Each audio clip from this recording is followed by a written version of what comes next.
হাত ধরে নাচাচ্ছে। কেন নাচাচ্ছে? বিশ্ব ব্রহ্মাণ্ড পতিকে নাচানো সম্ভব? কি করে নাচালো না? ওই অতিথির সেবার গুণে। নিজের একটা অঙ্গ কেটে যে অতিথির সেবা দিতে পারে, তাকে কি ভগবান সন্তুষ্ট না করে থাকতে পারে? ভগবানের জন্ম জন্মান্তরে তো তারই হয়, যার এই দেহটা, এই প্রাণটা গোবিন্দের চরণে সঁপে দেওয়া যায়নি। তাই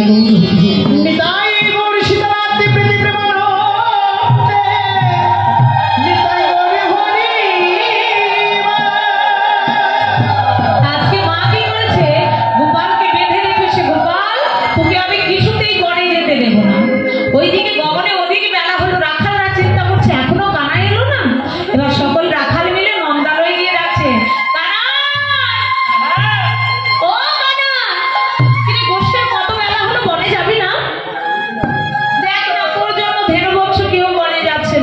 রাখালরা উশৃঙ্খলের মতো ঘুরছে, চল চল চল।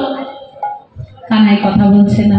বৈষ্ণব কবি এখানে রেখে বললেন, ওরে শ্রীরাম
তুই ঘরে বসে আছিস, বসে ধেনুর বৎসর পাল নিয়ে যাবার কালে তারা কেউ উঠে যায় না। শুধু তাই নয় রে ভাই, ওই ব্রজের রাখার গড় কৃষ্ণ বলে পাগল পাড়া, তারা সংসার জানে না, তারা ভাই বন্ধু জানে না, তারা পিতামাতা জানে না, জানে একমাত্র ব্রজের গোষ্ঠ খেলা আর হা কানাইয়া। সকালে ওদের প্রাণে ব্যথা দিস না রে।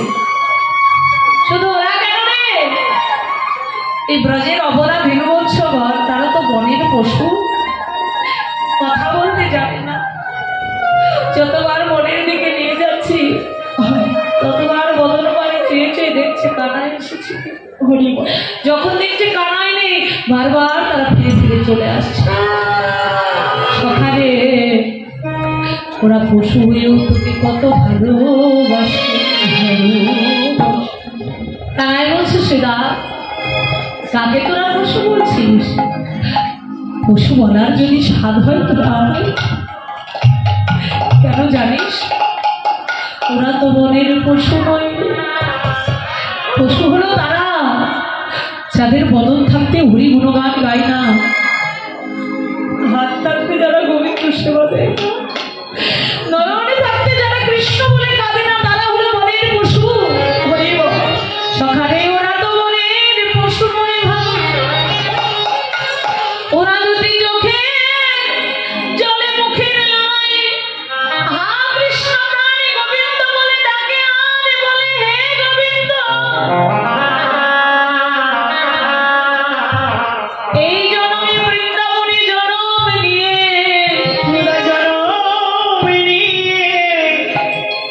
আমরা তোমায় কৃষ্ণ বলে ডাকতে পারলাম, কৃষ্ণ বলে ডাকতে পারলাম না। জন্ম আমাদের বৃথাই গেল, জন্ম আমাদের বৃথাই গেল।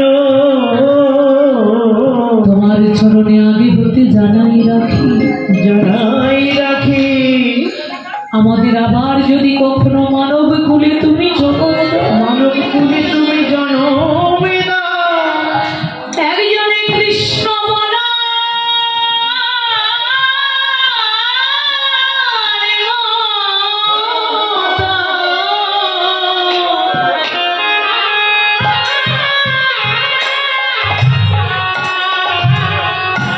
কৃষ্ণ বলারি বদ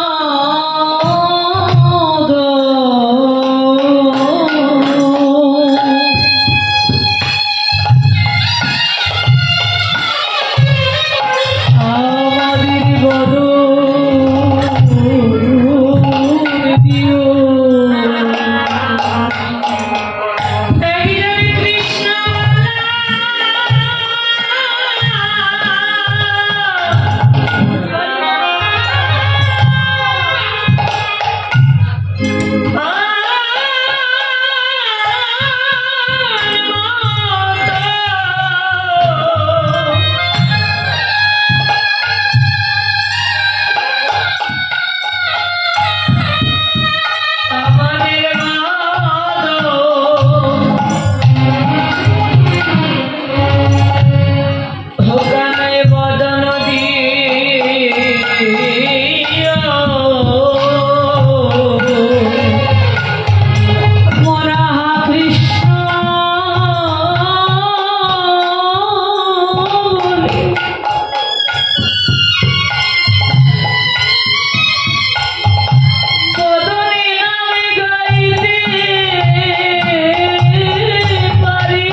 বদরে